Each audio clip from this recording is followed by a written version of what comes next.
দেশের যে অর্থনৈতিক পরিস্থিতি, বিশেষ করে মার্কিন শুল্ক চুক্তি, সেই অবস্থায় বাংলাদেশের অর্থনীতি এই মুহূর্তে কোথায় দাঁড়িয়ে আছে, পাশাপাশি রাজনৈতিক পরিস্থিতি মিলিয়ে সার্বিকভাবে বাংলাদেশ কোন দিকে যাচ্ছে, এই বিষয়ে আমরা কথা বলবো। এই বিষয়ে আলোচনার জন্য আমাদের সঙ্গে আজকে যুক্ত রয়েছেন অর্থনীতিবিদ ডক্টর রেজা কিবরিয়া। ডক্টর কিবরিয়া, আপনাকে স্বাগত জানাচ্ছি আমাদের অনুষ্ঠানে। আপনার কাছ থেকে প্রথমে একটু জানতে চাই যে বহুল আলোচিত বিতর্কিত যে শুল্ক চুক্তি মার্কিন সরকারের সঙ্গে আমাদের সম্পাদিত হলো, সেখানে সরকারের পক্ষ থেকে বলা হচ্ছে এটি সরকারের জন্য, বাংলাদেশের জন্য একটি কূটনৈতিক বিজয়। আপনার কি মনে হয় যে আসলে এখানে কোনো স্পেশাল অ্যাচিভমেন্ট আমাদের রয়েছে? না, একেবারে না। আমাদের রেট ইন্ডিয়ার চেয়ে বেশি, এবং এটা কোনো যুক্তি নাই এত হাই রেট আমাদের উপরে দেওয়া। আমাদের কূটনীতিক ফেলিয়ারের জন্য আমরা ভারতের চেয়ে বেশি রেট আমাদের উপরে বসানো হয়েছে। এই সরকারের আমেরিকায় কোনো ক্রেডিবিলিটি নেই, এবং এই অনির্বাচিত একটা সরকার, এবং এই সরকারের প্রধান কেউ পছন্দ করে না, এই সরকারের লোকগুলি কেউ পছন্দ করে না। আর দক্ষতা, কূটনীতিক দক্ষতা সবকিছুই অভাব, যোগ্যতা, দক্ষতা সবকিছুই অভাব। সেই জন্য আমাদেরকে এত বাজে একটা পরিস্থিতিতে এই সরকার ফেলেছে। তাহলে যে চুক্তি সম্পাদিত হলো, কূটনৈতিক অর্জন একেবারেই নেই, অর্থনৈতিক অর্জন বা এর মধ্য দিয়ে আমরা কোন কোন গণমাধ্যম বলছে যে স্বস্তির জায়গায় ফিরেছে, যে একটা চ্যালেঞ্জ ছিল, বা গভর্নমেন্টের যারা প্রতিনিধিত্ব করছেন তারাও বলছেন যে এই চুক্তির মাধ্যমে আমরা একটা স্বস্তির জায়গা পৌঁছলাম। কিন্তু আপনাদের মতন মানুষরা বলছেন যে চ্যালেঞ্জের জায়গা রয়ে গেছে, এবং আপনি এটাকে একেবারেই তো কূটনৈতিক অর্জন বলতে রাজি নন। কিন্তু তাহলে শুনেন, কূটনীতিক ব্যর্থতা এখন অর্থনীতির এবং ব্যবসার উপরে কি প্রভাব পড়েছে আমি আর আপনি একটা কথা বলতে পারি, কিন্তু ব্যবসায়ীদের সাথে আপনি আলাপ করেন, তখন বুঝবেন তারা খুশি কি খুশি না। সো এটা দ্যাটস দ্য প্রুফ, নট একটা আমলা কি বলেছে বা এখানে এই সরকারের অনির্বাচিত লোক কি বলেছে, এইগুলো গুরুত্বপূর্ণ না। ব্যবসায়ীরা কি বলে, are they happy with the situation? They are not. So that's the truth. তাহলে আমাদের যে অর্থনীতির মূল মেরুদণ্ড, আমাদের রপ্তানি খাত, পোশাক পণ্যের ক্ষেত্রে, সেটা কি মুখ থুবড়ে পড়তে যাচ্ছে আপনার মনে হয়, যদি এই পরিমাণ শুল্ক দিয়ে রপ্তানি করতে হয়? না, আমেরিকা ছাড়া অন্য মার্কেট আছে। আমেরিকা বোধহয় আমাদের 30% মার্কেট, আরো নতুন মার্কেট বাড়বে। সো এটাতে ওই ধরনের ক্রাইসিস হবে না। মানে আমাদের এই ব্যবসাটা, এই শিল্পটা টিকে থাকবে। কিন্তু ক্ষতি হয়েছে, এবং এই ক্ষতিপূরণ আমরা করতে সময় লাগবে, এবং একটা কূটনীতিক ভাবে ব্যর্থ একটা সরকারকে নিয়ে আমাদেরকে চলতে হচ্ছে। এটাই দুঃখজনক। কূটনৈতিকভাবে ব্যর্থ সরকার, এই বিষয়ে আমি আরেকটু প্রশ্ন আছে আমি করবো, তার আগে একটু জেনে নিতে চাই যে নন ডিসক্লোজার এগ্রিমেন্ট যে বিষয়গুলো, তাহলে আমাদের যদি কোনো অর্জন নাই থেকে থাকে, তাহলে কি এমন গোপন জিনিস এর মধ্যে রয়ে গেল যে সেটি মেনে নিয়েও আমাদেরকে এমন একটি চুক্তিতে যেতে হলো? সেটি কি আপনার ধারণা, আমরা একটু জানতে পারি কিনা?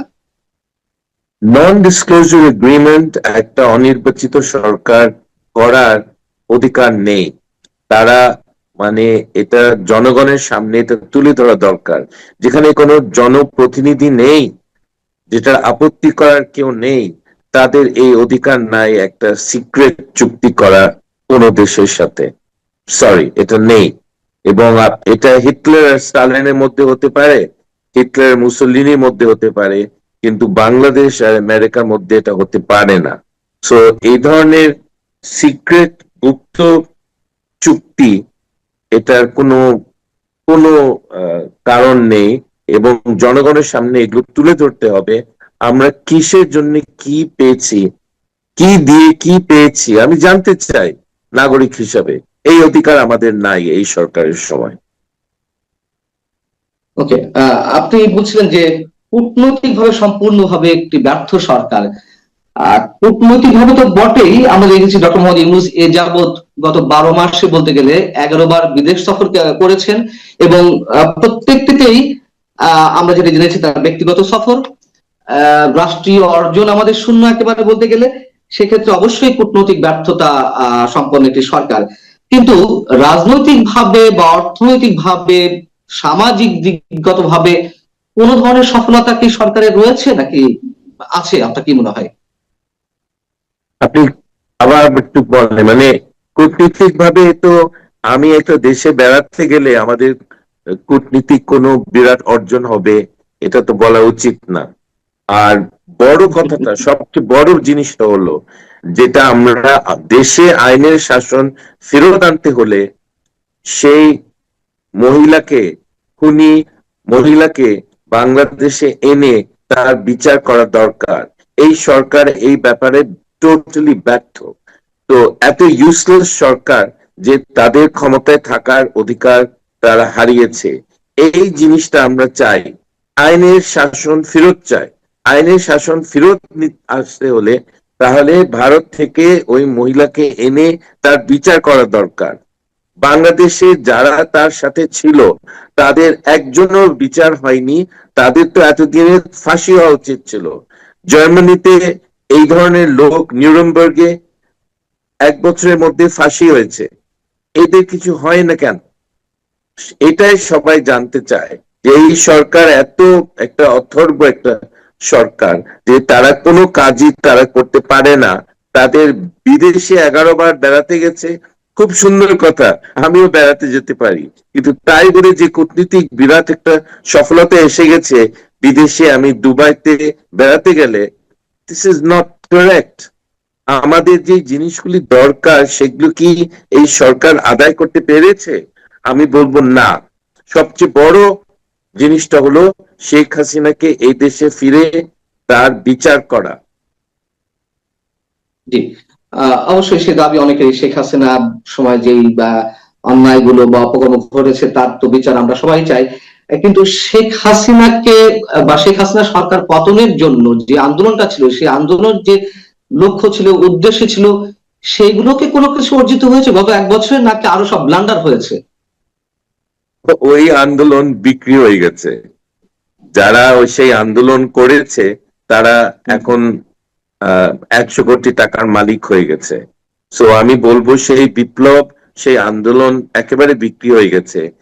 যেই ছাত্ররা মরেছে তারা হলো বেসরকারি, সরকারি বিশ্ববিদ্যালয়ের ছাত্র, এবং যারা ক্ষমতা নিয়েছে তারা ঢাকা ইউনিভার্সিটির ছোট একটা গ্রুপ। তারা ক্ষমতা নিয়ে তারা টাকা বানাচ্ছে, এবং আসিফ নজরুল বলে একজন আছে, তার নেতৃত্বে তারা এখন দুর্নীতিগ্রস্ত। এটা সবাই জানে, এটা কোনো সিক্রেট না। আমি কোনো সিক্রেট জানাচ্ছি না। এবং এটার উপরে প্রিসাইড করছে প্রফেসর মোহাম্মদ ইউনুস। উনি ভালো মানুষ, কিন্তু উনি কোনো শক্ত অ্যাকশন নিতে পারেন না। তো এই দেশটা নিরামিষকে দিয়ে চালানো সম্ভব না। আপনি জমিদস্যুরও বন্ধু হবেন না, টাকা পাচারকারীরও বন্ধু হবেন, দুর্নীতিগ্রস্ত লোকদেরও বন্ধু হবেন, আপনি সবার বন্ধু। এই দেশে শাসন করার অধিকার সেই লোকটার থাকা উচিত না। আহ, ব্যর্থ সরকার টোটালি আপনার দৃষ্টিতে এই সরকার? সেই অ্যাবসলিউটলি সরকার কমপ্লিটলি ব্যর্থ। আমি আপনাকে একটা বড় কথা বলতে চাই। আমি 16 বছরে শেখ হাসিনার আমলে আমি কখনো হতাশ হইনি। আমি সবসময় মনে করেছি এই দেশটা উঠে আসবে, এবং একদিন এই দেশটা এশিয়ার কমপক্ষে প্রথম সারির দেশের মধ্যে বাংলাদেশ দাঁড়াবে। মালয়েশিয়ার মতো, থাইল্যান্ডের মতো এই দেশটা হবে কমপক্ষে। আমি এটা ভেবেছি। এখন এই আশাটা আমি ছেড়ে দিয়েছি এদেরকে দেখে। প্রফেসর ইউনূস তার দলকে দেখে আমি আমার সে আশা নাই। আমার এখন মনে হয় যে দেশে আমরা, যদি অন্য একটা সরকার ক্ষমতায় আসে, তারা ছোটখাটো উন্নতি করতে পারে, কিন্তু বড় ধরনের যে উন্নতি আমরা দেখতে চাই, আমরা একটা ধনী এবং উন্নত বাংলাদেশ দেখতে চাই, সেটা আর হবে না। বৈষম্য বিরোধী অনেক কথাবার্তা বলে, তারা কোটিপতি হওয়ার জন্য তারা ক্ষমতায় গেছে। আমি তাদেরকে কোনো পাত্তাই দিই না, তাদের বড় বড় কথা এগুলো। তারা তাদের চাঁদাবাজি ভিডিওতে আমি টেলিভিশনে দেখেছি। আপনি জানেন তাদের চাঁদাবাজি, সবাই জানে। তো চাঁদাবাজদের সাথে এই সরকার চলে গেছে, এবং এটা রক্ষা করার মতো আর কোনো